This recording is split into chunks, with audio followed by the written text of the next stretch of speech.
Good afternoon Praveen, कैसे हो? आवाज आ रही है?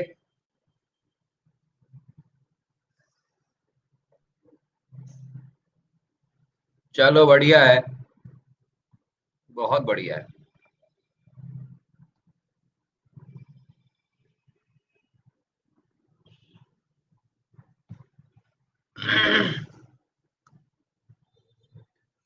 हम भी ठीक है।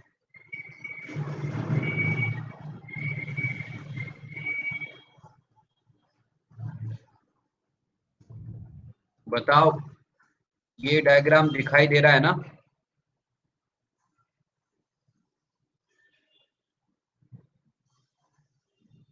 बोलो।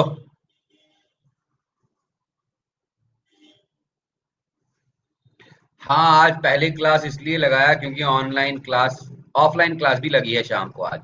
ये डायग्राम दिखाई नहीं दे रहा? अरे यार, क्या कर रहे हो? ऐसा मत बोलो। रुको, कुछ और ढूंढ के लाता हूँ।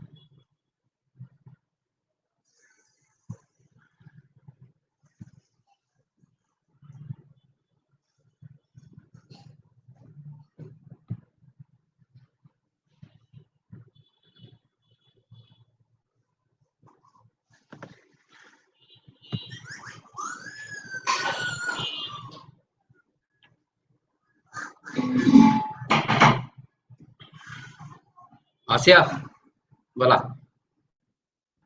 अभी देखो।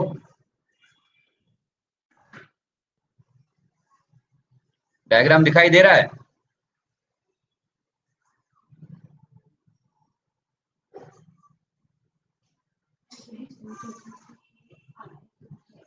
रुको फिर।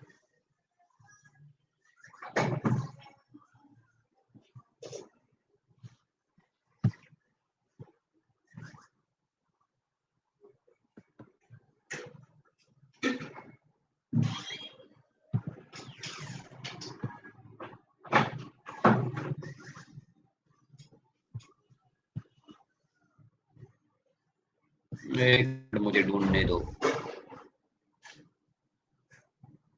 क्योंकि बिना डायग्राम के आज का क्लास हो ही नहीं सकता।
अभी देखो, ये वाला दिखाई दे रहा है? ये दिखाई दे रहा है ना? किस कलर का है डायग्राम, जरा मुझे बताओ।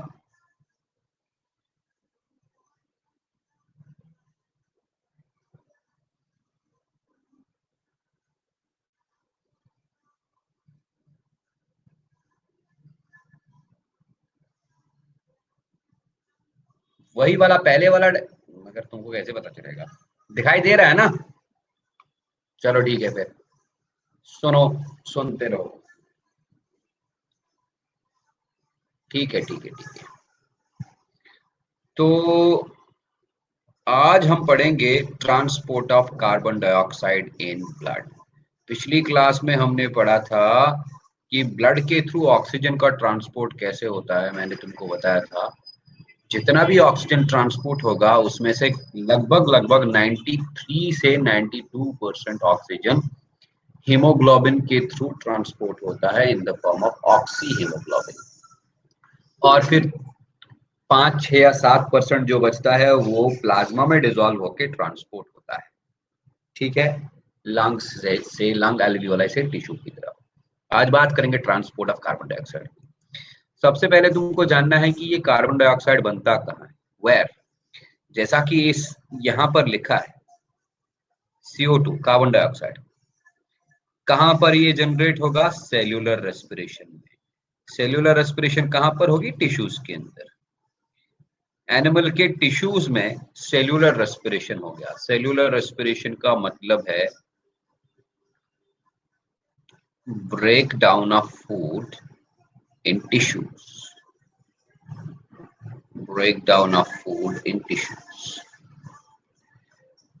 जब टिश्यूज में फूड का ब्रेक डाउन हुआ, उससे निकली एनर्जी, और एनर्जी के साथ साथ बहुत सारा कार्बन डाइऑक्साइड भी निकलता है। यही कार्बन डाइऑक्साइड यही कार्बन डाइऑक्साइड टिश्यू से ब्लड की तरफ ट्रांसपोर्ट होगा।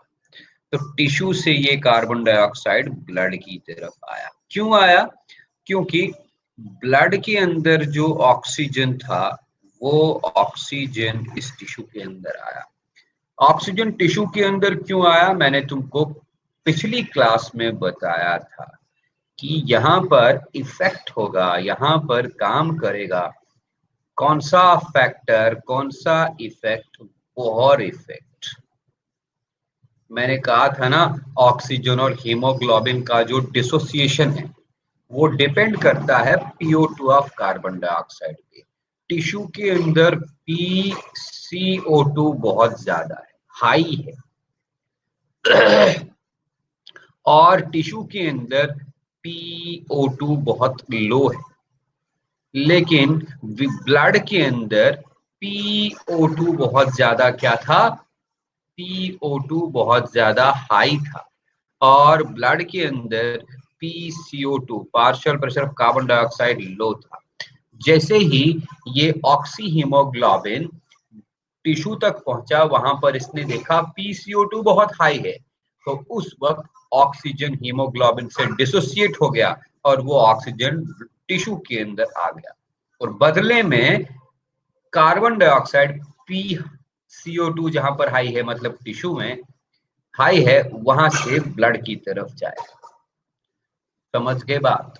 तो फिलहाल हमारे पास बेटा कहानी ये है कि कार्बन डाइऑक्साइड ब्लड में टिश्यू से आ चुका है,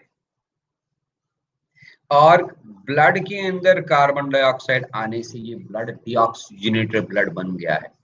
deoxygenated blood is also known as venous blood.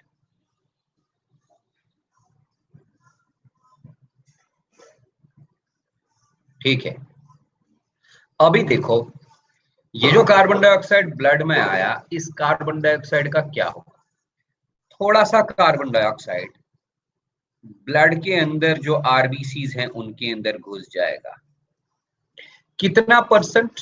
लगभग लगभग 70 से 75% कार्बन डाइऑक्साइड आरबीसीज के अंदर घुस जाएगा। ठीक है, और बाकी जो 20-25, एक मिनट उल्टा बोल दिया, एक मिनट बेटा जी, एक मिनट। लगभग लगभग 90% या 95 से 97%, सॉरी 93 क्या कर लिया मैंने? एक मिनट हो जाएगा।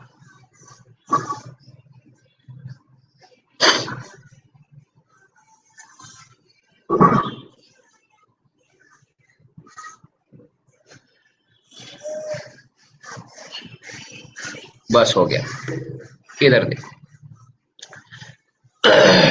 लगभग 90 से लेके 93% कार्बन डाइऑक्साइड कहां पर? रेड ब्लड सेल के अंदर चला जाएगा, ब्लड में जो आरबीसीज हैं उनके अंदर। बाकी जो 7 या 10% बचा, वो 7 to 10% डिजोल्व हो जाएगा प्लाज्मा में, राइट। सो हम यहां पर लिखेंगे only 7 to 10% carbon dioxide is dissolved in plasma, और इसी डिजॉल्व स्टेट में वो ट्रांसपोर्ट होगा टू द लंग एल्वियोलाई। बाकी बचा 90 से 93%। तो 90 से लेके 93% कार्बन डाइऑक्साइड इनसाइड आरबीसीज, इसका क्या होगा वो हम बताएंगे। इसमें से लगभग 20 to 25% combines with hemoglobin,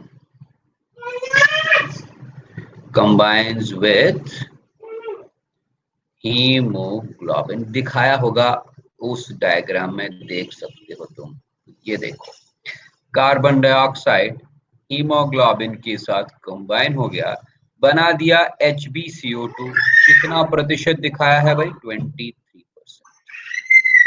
तो 20 से 25% कार्बन डाइऑक्साइड हीमोग्लोबिन के साथ कंबाइन हो गया और बना दिया to form carbamino haemoglobin. Carbamino haemoglobin मतलब कहने का ये है कि 20 से 25% कार्बन डाइऑक्साइड टिश्यू से लंग्स तक ट्रांसपोर्ट होगा ब्लड के through in the form of carbamino haemoglobin. Carbamino haemoglobin बोले तो HbCO2। लेकिन अभी भी बहुत सारा है।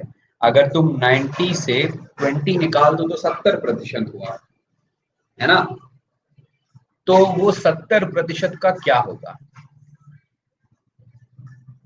approximately 70% carbon dioxide. What happens to this? ये 70% कार्बन डाइऑक्साइड वाटर के साथ कंबाइन होके कार्बोनिक एसिड बना देगा आरबीसी के अंदर। लिखा होगा यहाँ पर, देख सकते हो, मैं तुमको दिखा देता हूँ। ये देखो, कार्बन डाइऑक्साइड वाटर के साथ कंबाइन हो गया और बना दिया कार्बोनिक एसिड।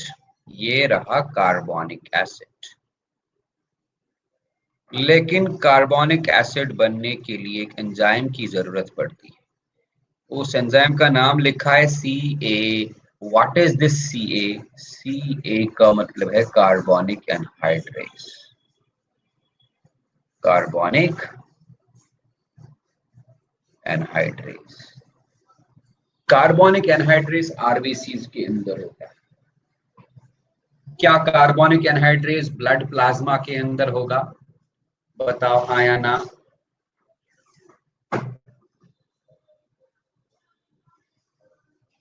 कार्बोनिक एनहाइड्रेस याद रखना, ब्लड प्लाज्मा के अंदर भी होता है, आरबीसीज के अंदर भी होता है। इसके अलावा भी बॉडी के बहुत सारे पार्ट्स में कार्बोनिक एनहाइड्रेस होता है। लेकिन अगर हम प्लाज्मा और आरबीसीज की बात करें तो सबसे ज्यादा कार्बोनिक एनहाइड्रेस आरबीसीज के अंदर होता है। प्लाज्मा में इस कार्बोनिक एनहाइड्रेस एंजाइम का कॉन्सेंट्रेशन बहुत कम होता है, इसलिए हम उस प्लाज्मा वाले कार्बोनिक एनहाइड्रेस की फिलहाल बात नहीं करेंगे क्योंकि बहुत कम है ना। तो आरबीसीज के अंदर जो कार्बोनिक एनहाइड्रेस है, उस कार्बोनिक एनहाइड्रेस की मदद से what happened, carbon dioxide RBC के अंदर ही वाटर के साथ मिलके कार्बोनिक एसिड बना लिया। इतना ही नहीं, ये कार्बोनिक एसिड ना टूट के it will break into its constituent ions. ये टूट के बना देगा दो तरह के आयंस।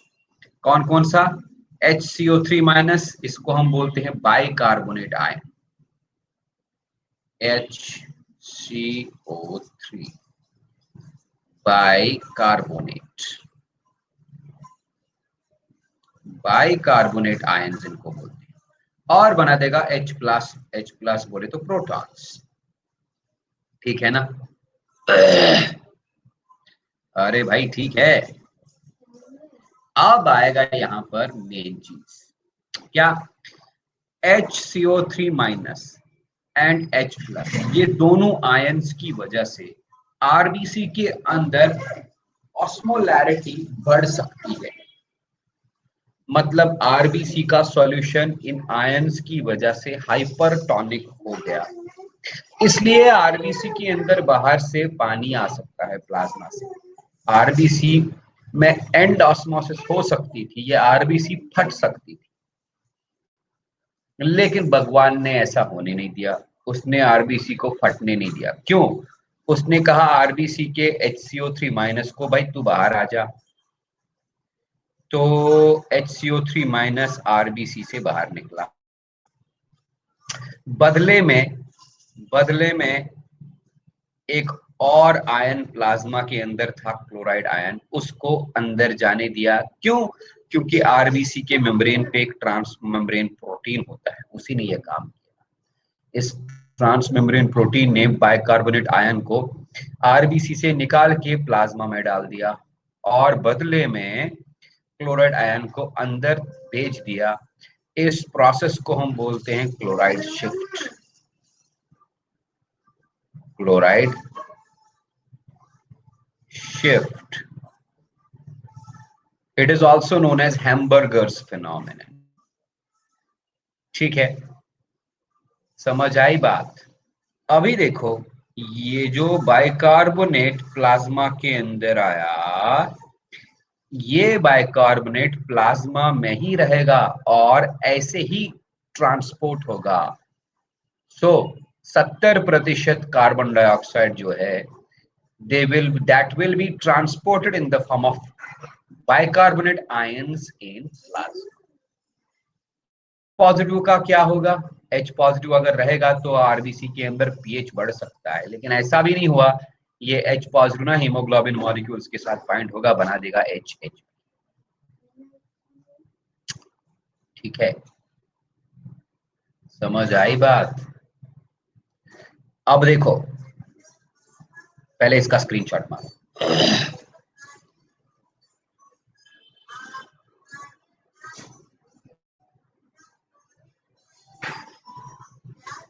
आगे बढ़ते हैं।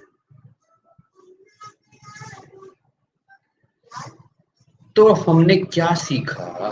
हमने सीखा कि about 70% carbon dioxide is transported in blood,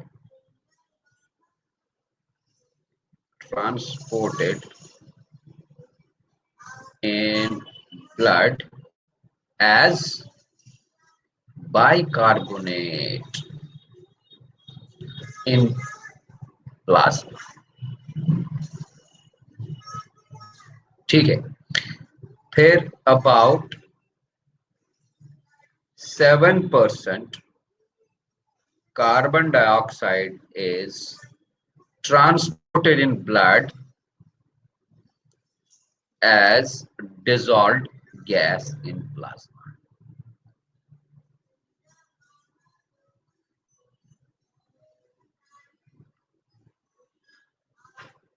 ठीक है, और about 20 to 25% carbon dioxide is transported in blood as carbaminohemoglobin। Carbamino haemoglobin in RBC. ये है कहानी, राइट। अब सोचो जरा, टिश्यू से जो ये ब्लड निकला यही डीऑक्सीजनेटेड ब्लड है। उस डीऑक्सीजनेटेड ब्लड में ये चीजें, ब्लड के प्लाज्मा में HCO3 माइनस है, ब्लड प्लाज्मा में डिसॉल्व हो चुका है कार्बन डाइऑक्साइड, और ब्लड के आरबीसीज के अंदर कार्बामिनो हीमोग्लोबिन है। जब यही वाला ब्लड लंग्स के पास पहुंच गया, जब ये ब्लड लंग्स के पास पहुंच गया, लंग्स के पास पहुंचने का मतलब है एल्वियोलस के पास पहुंच गया। मान लो ये था एल्वियोलस, तुमको मैंने बताया था एल्वियोलस के बगल में बाहर सराउंड है क्या, ब्लड कैपिलरी, याद है ना। चलो सपोज ये मान लेते हैं ब्लड कैपिलरी। इसी ब्लड कैपिलरी में ना डीऑक्सीजनेटेड ब्लड है या वीनस ब्लड, उसी डीऑक्सीजनेटेड ब्लड में ना ये चीजें हैं।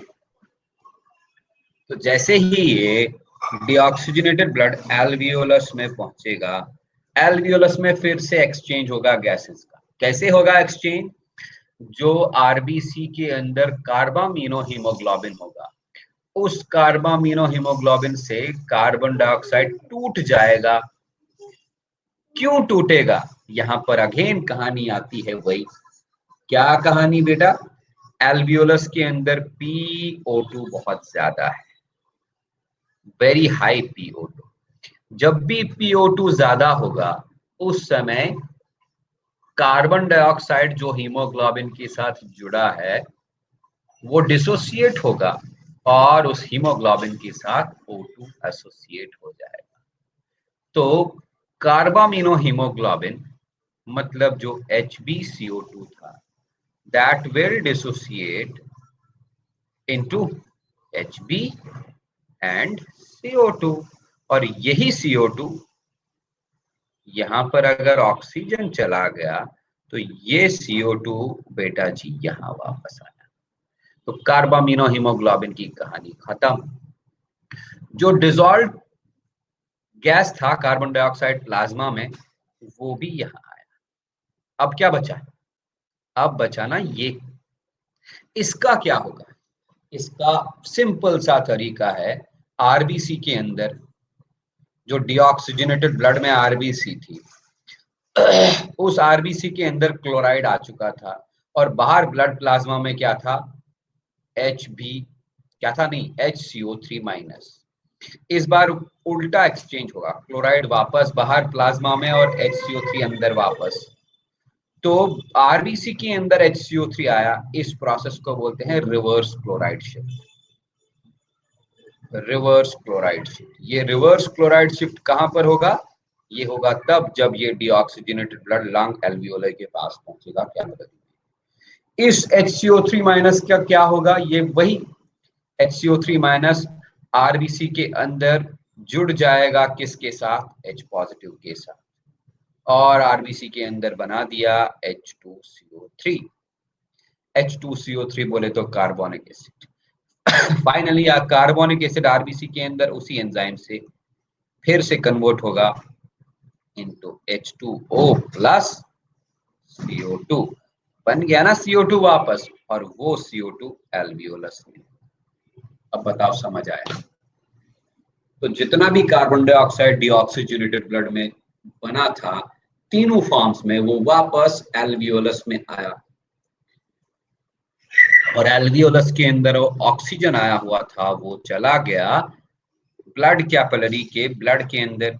मतलब अब जो ब्लड कैपिलरी में ब्लड फ्लो होगा, उस ब्लड में ऑक्सीजन की मात्रा ज्यादा, उस ब्लड में ऑक्सीजन का पार्शियल प्रेशर ज्यादा होगा, और वही ब्लड कहलाएगा क्या? वही ब्लड बेटा जी कहलाएगा ऑक्सीजनेटेड ब्लड, है ना। यहां से जो ब्लड बाहर निकलेगा that will be oxygenated blood, और यही ब्लड टिश्यूज के पास जाएगा। टिश्यूज में सेम रिपीट होगा। टिश्यूज में PCO2 ज्यादा होगा, इसलिए ऑक्सीजन और हीमोग्लोबिन की बॉन्डिंग टूट जाएगी। ऑक्सीजन डिलीवर होगा टिश्यूज में, वहां हीमोग्लोबिन और हीमोग्लोबिन के साथ जुड़ जाएगा, कार्बन डाइऑक्साइड बनेगा, carbamino haemoglobin and all that. इसमें अगर कोई दिक्कत हो तो बता दो, नहीं तो स्क्रीनशॉट लेके आगे बढ़ते हैं।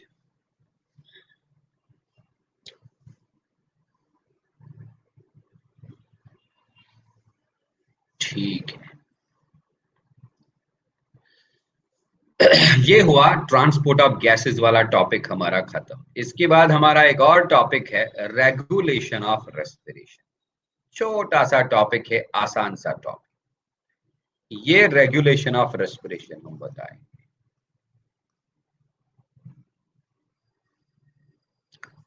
रेगुलेशन ऑफ रेस्पिरेशन बोलो, रेगुलेशन ऑफ ब्रीदिंग बोलो, एक ही बात।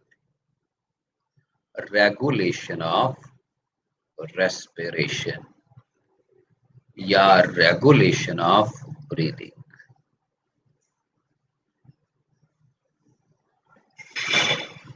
रेस्पिरेटरी रेट का रेगुलेशन। रेस्पिरेशन का रेगुलेशन होता है दो तरीके से। एक न्यूरल रेगुलेशन, न्यूरल रेगुलेशन मतलब ब्रीदिंग रेट को कंट्रोल करना with the help of nervous system, with the help of neurons. ऐसे वाले रेगुलेशन को हम न्यूरल रेगुलेशन बोलते हैं। और दूसरा होता है केमिकल रेगुलेशन। केमिकल रेगुलेशन मतलब ब्रीदिंग रेट को, रेस्पिरेटरी रेट को कंट्रोल करना with the help of chemical substances. एक मिनट बेटा, एक मिनट।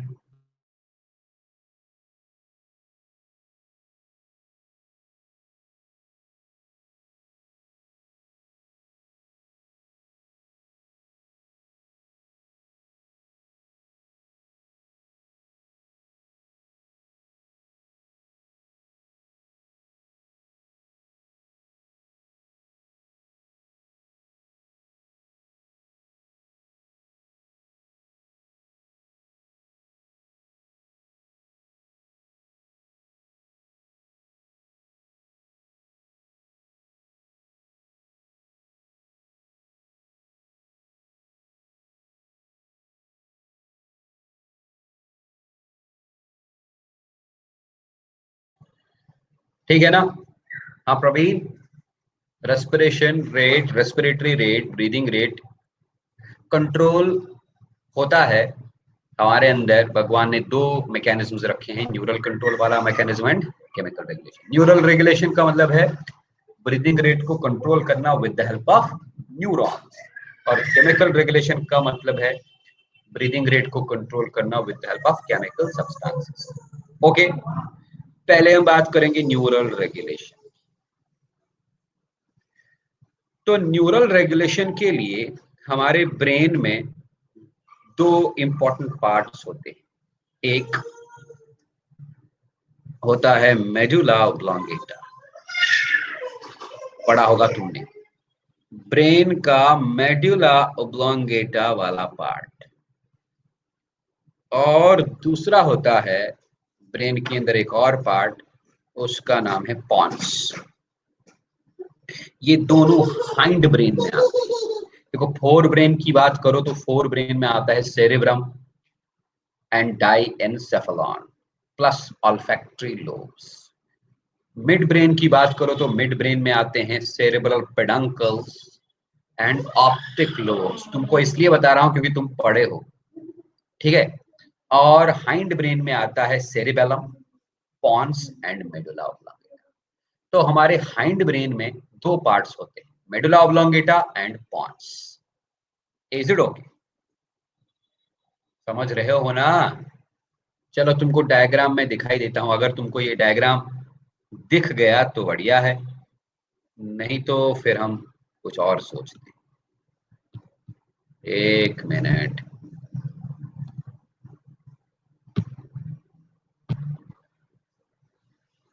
थोड़ा सा मैं यहाँ कोशिश करूंगा डायग्राम लगाने की, फिगर लगा।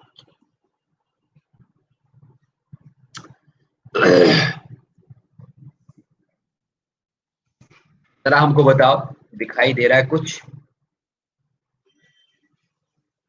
बोलो, कहाँ चले गए ओए? डायग्राम दिखाई दे रहा है ना? ओके, बस देखते रहो फिर। क्या हमने कहा? हमारे हाइंड ब्रेन में दो पार्ट्स होते हैं, तीन होते हैं, मैंने दो का नाम यहां पर लिखा, एक मेडुला ऑब्लोंगेटा और दूसरा पॉन्स।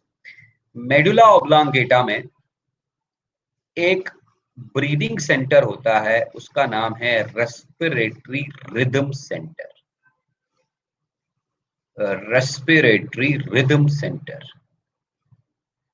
रेस्पिरेटरी रिदम सेंटर, तुमको अभी डायग्राम में सब पता चल जाएगा।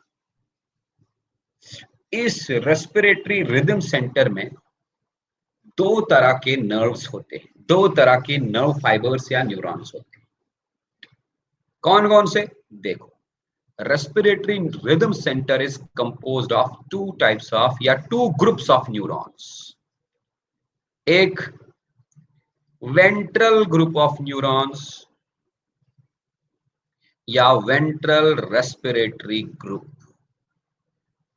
अगर वेंट्रल रेस्पिरेटरी ग्रुप तुमको दिखाई नहीं दिया या याद नहीं रहा, तुम सीधा वेंट्रल ग्रुप ऑफ न्यूरॉन्स लिख सकते हो। ये रहा ventral respiratory group of neurons.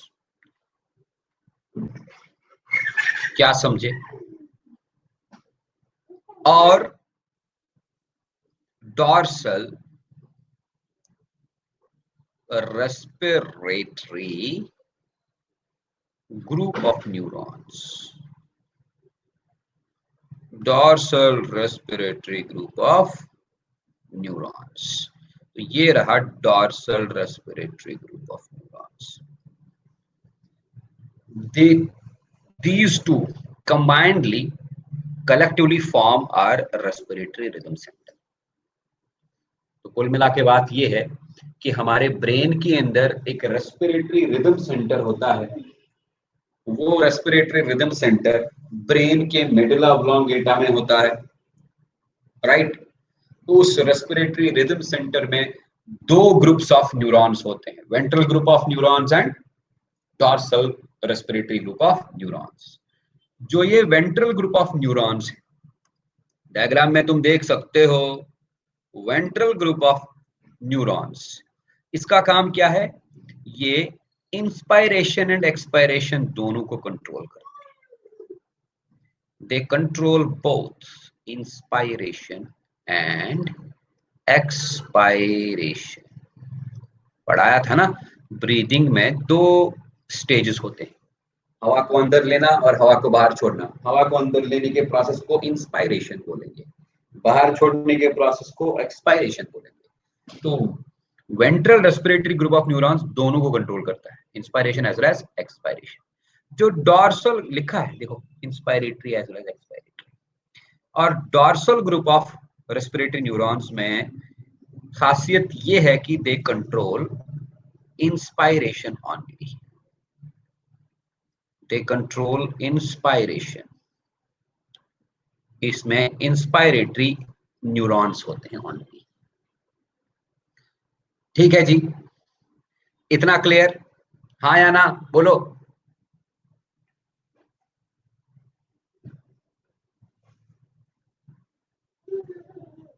हाँ प्रवीण, अबे बात समझ में आ रही है ना?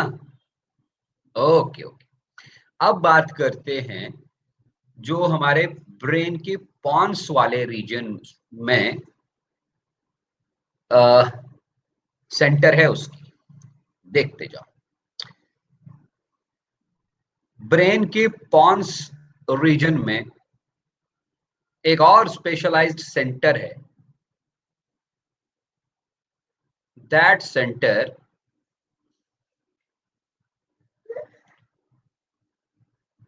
एक मिनट,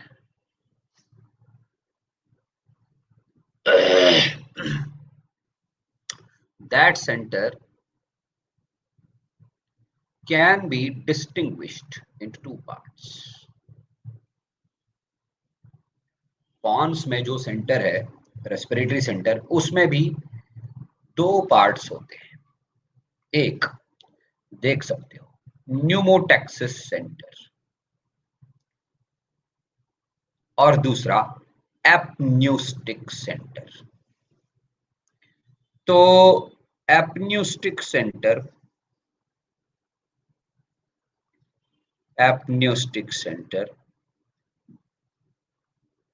and pneumotaxis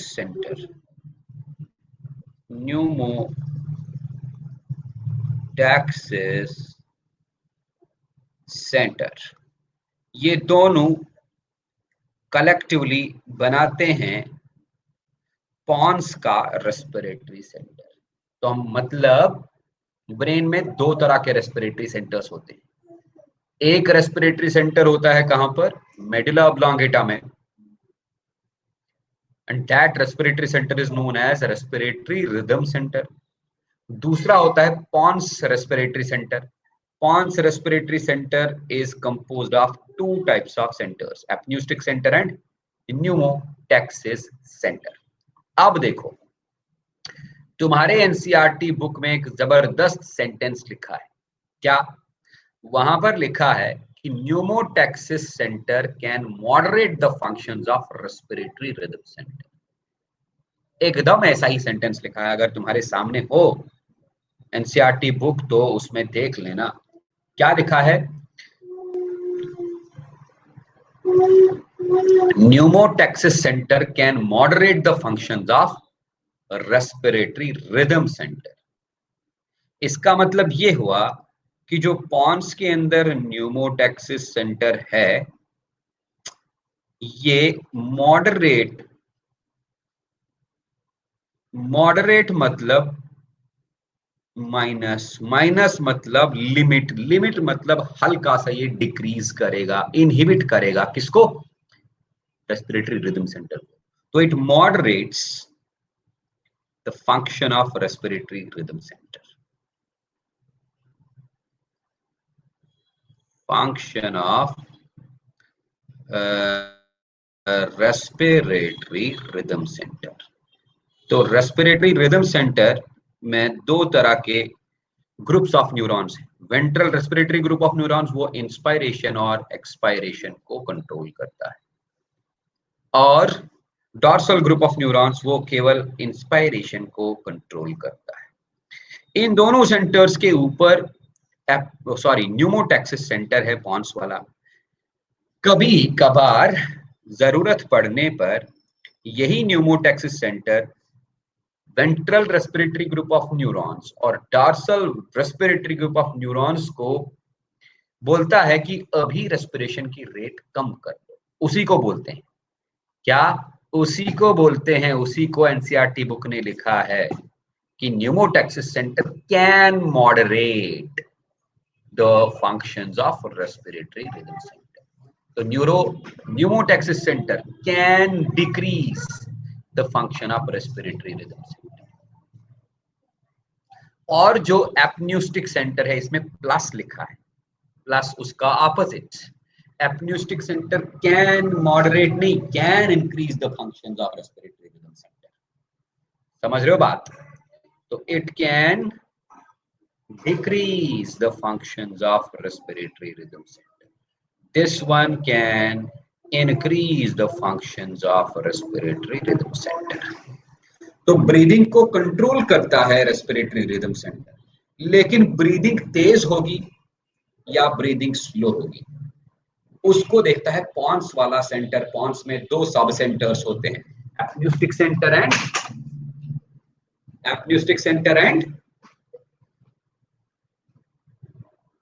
कौन सा? न्यूमोटैक्सिस सेंटर. समझ गए बात? मतलब कभी हम दौड़ते हैं, दौड़ने के टाइम दौड़ते वक्त हमारी ब्रीदिंग रेट बेटा इंक्रीज हो जाती है. क्यों? तब तक तो नॉर्मल ब्रीदिंग थी, जब हमने दौड़ना स्टार्ट किया ब्रीदिंग रेट इंक्रीज हो गई. उस वक्त एपन्यूस्टिक सेंटर हमारे dorsal group of respiratory neurons और ventral group of respiratory neurons को स्टिमुलेट करता है, उनको बोलता है कि तुम ज्यादा ज्यादा इंस्पिरेशन करा लो, ज्यादा ज्यादा ब्रीदिंग रेट बढ़ा लो, क्योंकि जितना हम दौड़ेंगे उतना हमको ज्यादा हवा की जरूरत पड़ेगी।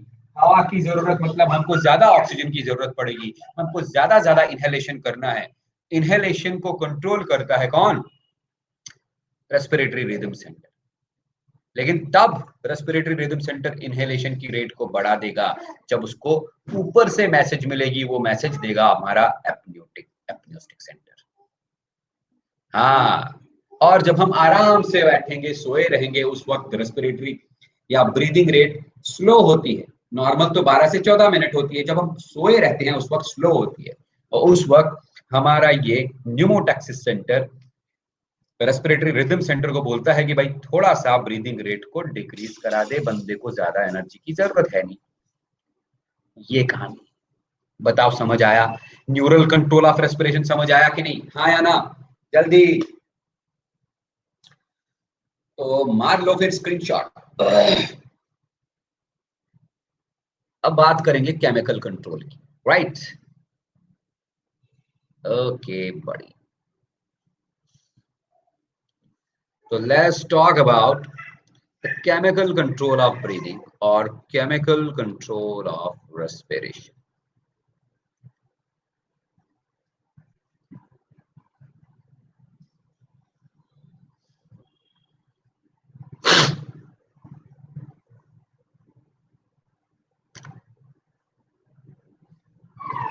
रिदम सेंटर के बगल में ही, ब्रेन के रिदम सेंटर के बगल में एक chemo sensitive area, rhythm centre के बगल में एक कीमो सेंसिटिव मतलब ऐसा एरिया जो केमिकल्स की मदद से स्टिमुलेट या इनहिबिट हो जाएगा, वो लोकेट होता है।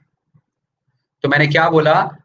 अ chemo sensitive area is located just adjacent to the rhythm center, which is highly sensitive to carbon dioxide and hydrogen ions. तो हम फिर से इसी डायग्राम को लाते हैं। ये रही हमारी बढ़िया वाली डायग्राम, और हमने क्या बोला? जो रेस्पिरेटरी रिदम सेंटर होता है उसके जस्ट एडजेसेंट में, बगल में, चलो ये अगर हमारा रेस्पिरेटरी रिदम सेंटर है, if this is our respiratory rhythm center, adjacent to this respiratory rhythm center there is located a chemosensitive area. ये रहा वो chemosensitive area, chemo sensitive region और एरिया। ठीक है, यही कीमो सेंसिटिव एरिया सेंसिटिव है towards carbon dioxide and hydrogen ions. मैंने क्या लिखना है? The chemosensitive area, chemo sensitive area is sensitive to CO2 and hydrogen ion concentration. CO2 एक केमिकल है बेटा, हाइड्रोजन आयंस मतलब प्रोटॉन्स, ये भी केमिकल्स हैं। इनके प्रति ये बहुत सेंसिटिव होता है। अगर इन आयंस में, हाइड्रोजन आयंस में इंक्रीज हुआ, कार्बन डाइऑक्साइड कंसंट्रेशन इंक्रीज हुआ, हाइड्रोजन आयन कंसंट्रेशन इंक्रीज हुआ, ये इंक्रीज्ड कंसंट्रेशन इस सेंटर को एक्टिवेट कर देते हैं। क्या लिखा मैंने? Increase in H plus and CO2, blood में H प्लस और CO2 इंक्रीज हो गया। व्हाट इट डज, इससे होगा activation of chemosensitive centre, activation of chemo sensitive centre,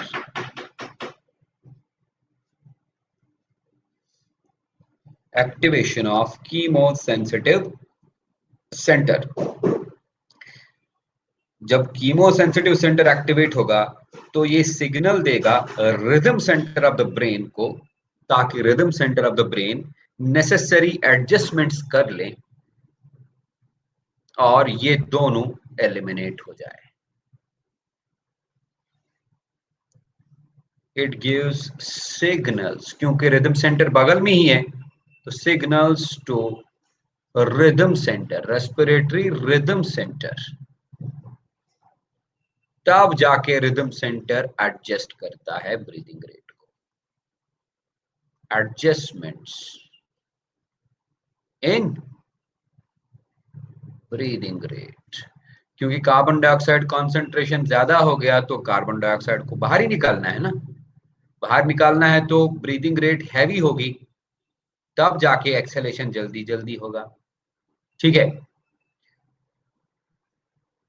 is it okay? इतना ही नहीं, हमारे अंदर बड़ी सी दो ब्लड वेसल्स होती हैं, एक को बोलते हैं एओर्टिक आर्क, दूसरे को बोलते हैं कैरोटिड आर्क। एओर्टिक आर्क और कैरोटिड आर्क के अंदर कुछ रिसेप्टर्स लगे होते हैं। एओर्टिक आर्क के अंदर जो रिसेप्टर्स हैं उनको बोलते हैं एओर्टिक बॉडीज, कैरोटिड आर्क के अंदर जो रिसेप्टर्स हैं उनको बोलते हैं कैरोटिड बॉडीज। ये दोनों रिसेप्टर्स पहचानते हैं changes in carbon dioxide and hydrogen concentration. ये भी मैं लिख देता हूं, पहले इसका स्क्रीनशॉट मान लो।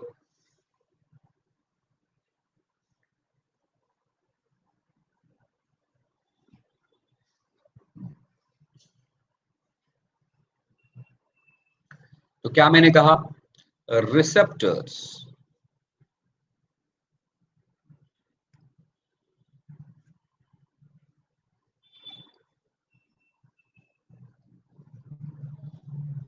in the walls of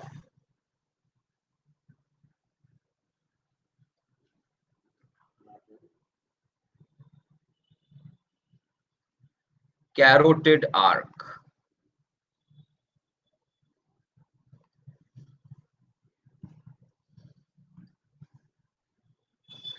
receptors in the walls of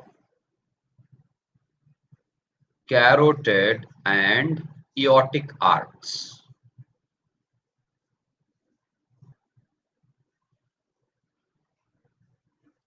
also sense या recognize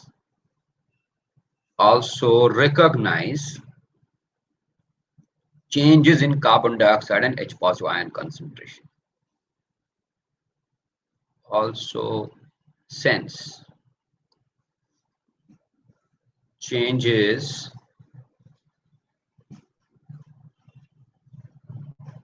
in carbon dioxide and H positive ion concentration। अगर ये सेंस करते हैं तो इसका मतलब ये भी सिग्नल देंगे, किसको? They will also send signals to the rhythm center, for their elimination, and send signals to a rhythm center for elimination of carbon dioxide and H plus।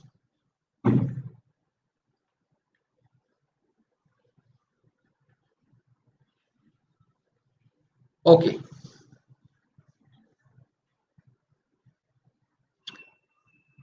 तो रेस्पिरेटरी रिदम को, ब्रीदिंग रेट को बनाने के लिए, maintain करने के लिए सिर्फ कार्बन डाइऑक्साइड और H प्लस की ही जरूरत है।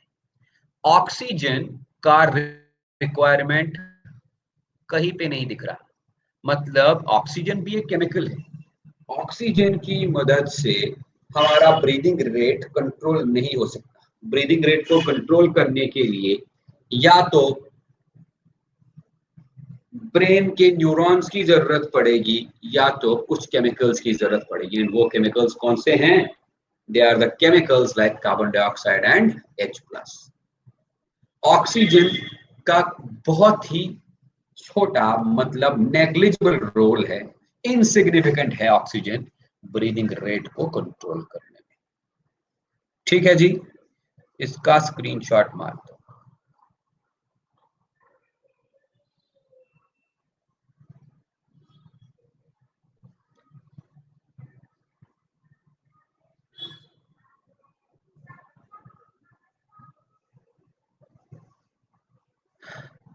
अब बात करेंगे इस respiration and breathing and gases exchange वाले चैप्टर का लास्ट टॉपिक, रेस्पिरेटरी डिसऑर्डर्स। इसके बाद ये खत्म। रेस्पिरेटरी डिसऑर्डर्स या disorders of respiratory system.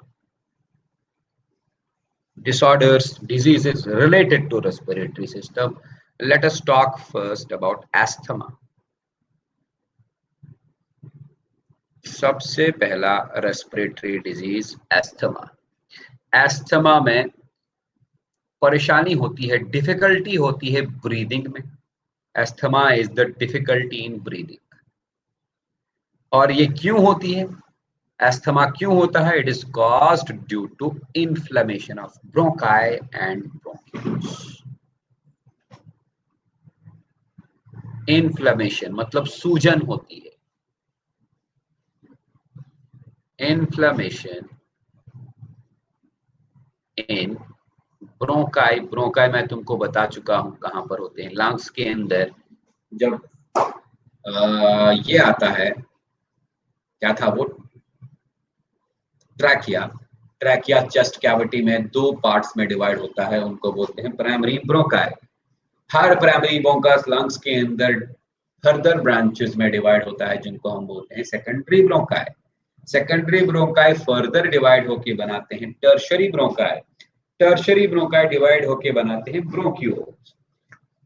उन्हीं ब्रोंक्यूल्स में सूजन आ जाती है। Inflammation in bronchioles, not only in bronchioles as well as in bronchi.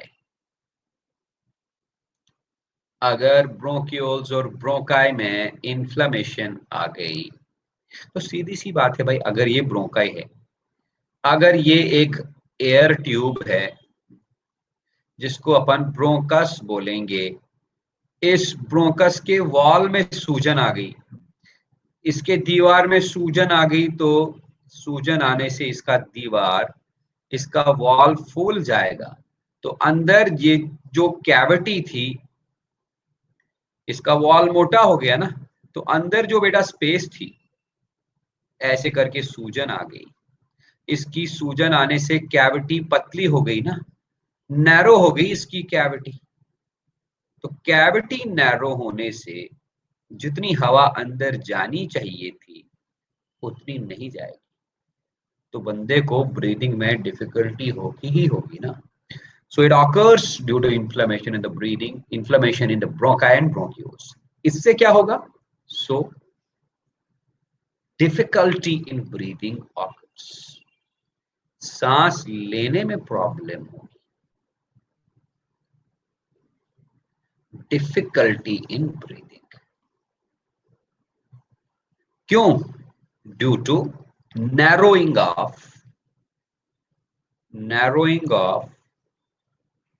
Air passages. Air passages मतलब जहां से हवा पास होनी होगी, वो पैसेजेस नैरो हो जाते हैं। तुमने देखा होगा जो अस्थमा के पेशेंट्स होते हैं उनको डॉक्टर वो पंप देता है, इनहेलर देता है। इनहेलर के अंदर कुछ दवाई होती है, वो दवाई जो बंदा इनहेल करेगा, उस दवाई से इन ब्रोंकाई और ब्रोंक्यूल्स का सूजन कम होता है, इन्फ्लेमेशन कम होता है, तब जाके बंदा ठीक ठाक सांस ले सकता है। अब तुम बोलोगे सर ये इन्फ्लेमेशन किससे होती है? बेटा inflammation is a type of allergic reaction. याद रखना, इन्फ्लेमेशन एक एलर्जी है, और एलर्जी इंसान को बहुत चीजों से होती है ना। Inflammation is a type of allergy, inflammation of bronchioles is a type of allergy, और ये एलर्जी इंसान को पोलन ग्रेन की वजह से हो सकती है। ये एलर्जी इंसान को डेफिनेटली स्मोक, धुएं से हो सकती है, धूल मिट्टी से हो सकती है। इसलिए एस्थमा के पेशेंट्स जो होते हैं वो इन चीजों से, स्मोक, धूल मिट्टी, ठंड, है ना, पोलन ग्रेन्स, फूलों की खुशबू वगैरह से दूर ही रहे तो अच्छा है। Next one is emphysema, EMPHYSEM,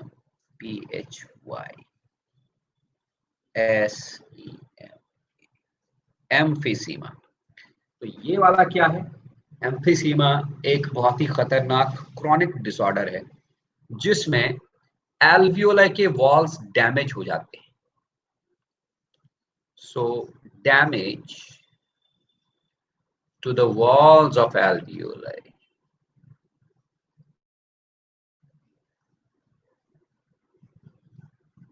damage to the walls of alveoli. सोचो जरा, अगर ये एल्वियोलस था, एल्वियोलस का जो वॉल है, एल्वियोलर वॉल के अंदर कुछ एपिथेलियल सेल्स लगे होंगे, याद होगा तुमको, स्क्वामस एपिथेलियल सेल्स मैं पढ़ा चुका हूं। अब ये वॉल ही, एल्वियोलर वॉल ही डैमेज हुआ। तुमको मैं बता दूं, एल्वियोलर वॉल का बहुत ही इंपॉर्टेंट काम होता है। क्या? ये alveolar wall exchange of gases में मदद करेगा, पढ़ा हमने अभी अभी। अब अगर एल्वियोलर वॉल ही डैमेज हो गया तो एक्सचेंज ऑफ गैसेस सही से हो पाएगा क्या? नहीं।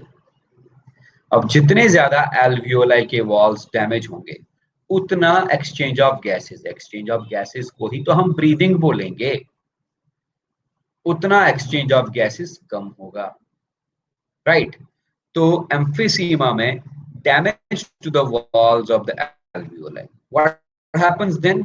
सो हम ये बोल सकते हैं, सरफेस फॉर ब्रीदिंग, ब्रीदिंग बोले तो exchange of gases is decreased, क्योंकि एल्वियोलर वॉल ही वो सरफेस है जहां पर ब्रीदिंग होनी थी। अब वो एल्वियोलर वॉल डैमेज हो गया तो surface for breathing is decreased. ठीक है। एम्फीसीमा का one of the major causes जो है, one of the major causes is cigarette smoking. Major causes cigarette smoking. ये तुम्हारे एनसीईआरटी बुक में ये पॉइंट लिखा है, स्क्रीनशॉट मारो जल्दी से।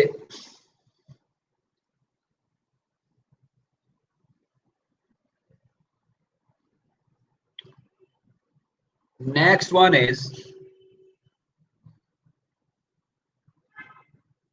occupational respiratory disorders.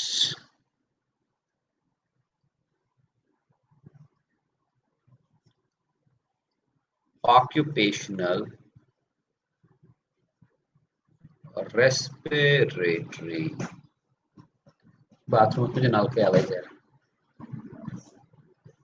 disorders.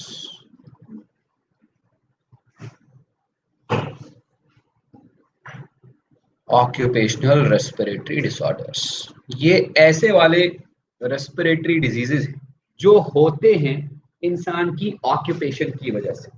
Occupation का मतलब है इंसान का काम। तुमने देखा होगा बड़े बड़े इंडस्ट्रीज और फैक्ट्रीज में लोग काम करते हैं, पर्टिकुलरली ऐसी फैक्ट्रीज में जहां पर पत्थर को ग्राइंड किया जाता है और पत्थर से सीमेंट वगैरह बनाया जाता है।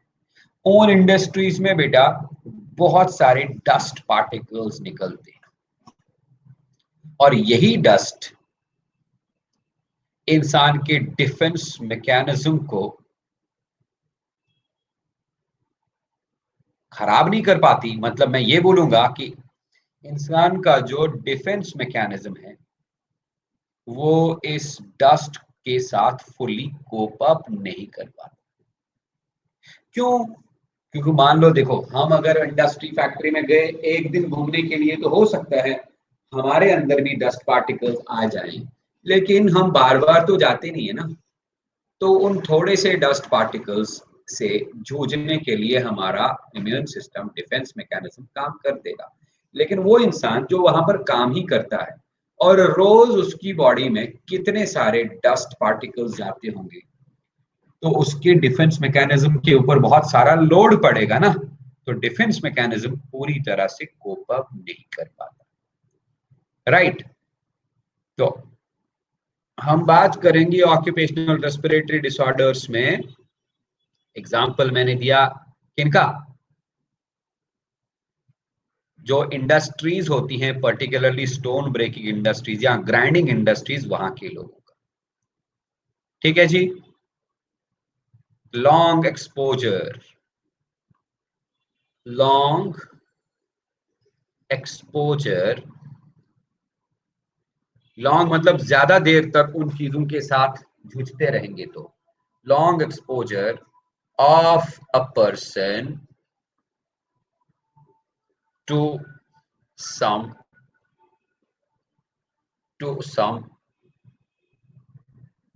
substances that can be inhaled, ऐसी चीजों के साथ लॉन्ग एक्सपोजर जो हम इनहेल कर सकते हैं।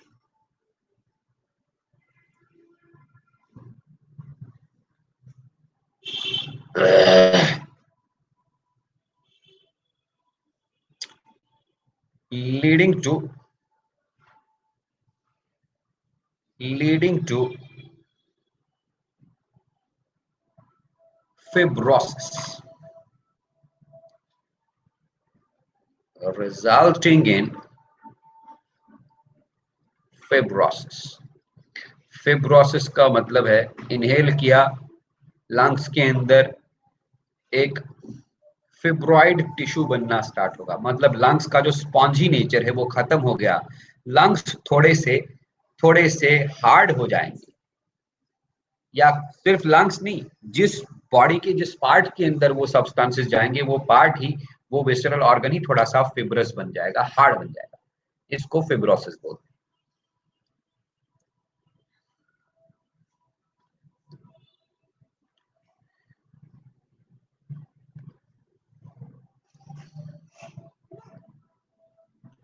Formation of fibrous tissue.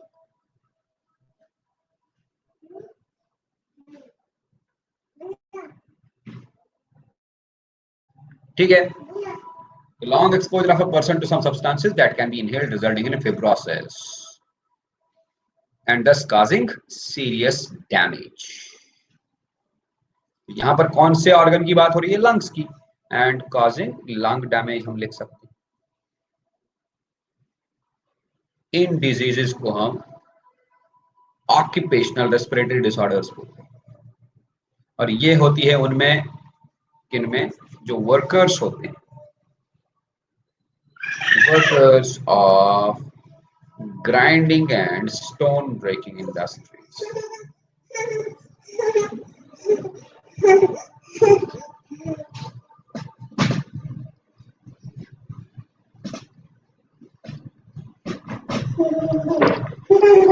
Okay, ये हुआ आपका ह्यूमन फिजियोलॉजी का दूसरा चैप्टर खत्म। अब बचा सर्कुलेशन, मूवमेंट एंड लोकोमोशन, और भी कुछ है वो हम आगे देखते रहेंगे। लेकिन अगली वाली क्लास में हम प्लांट फिजियोलॉजी का दूसरा चैप्टर स्टार्ट करने जा रहे हैं। प्लांट फिजियोलॉजी का दूसरा चैप्टर, याद रखो। ठीक है, दूसरा या तीसरा मैं देखूंगा, जो ज्यादा बेहतर होगा वो वही पढ़ाएंगे, इधर सेकंड और थर्ड, क्योंकि टाइम हमारे पास बहुत कम है भाई। तो इसलिए जो भी कुछ बचा कुचा है उसको जल्दी समेटना है ना। कोई बात नहीं, जो आने वाले हैं वो नहीं आए, उनका 11th का एग्जाम चल रहा है, नो इश्यूज, क्लास हमने कर ली, वो बाद में देख लेंगे, है ना। चलो आज इतना काफी है, मिलते हैं अगली क्लास में। मैं नया वाला चैप्टर स्टार्ट करता, लेकिन मन नहीं हो रहा, अगली वाली क्लास में करेंगे। मिलते हैं अगली क्लास में, तब तक के लिए bye bye and take care.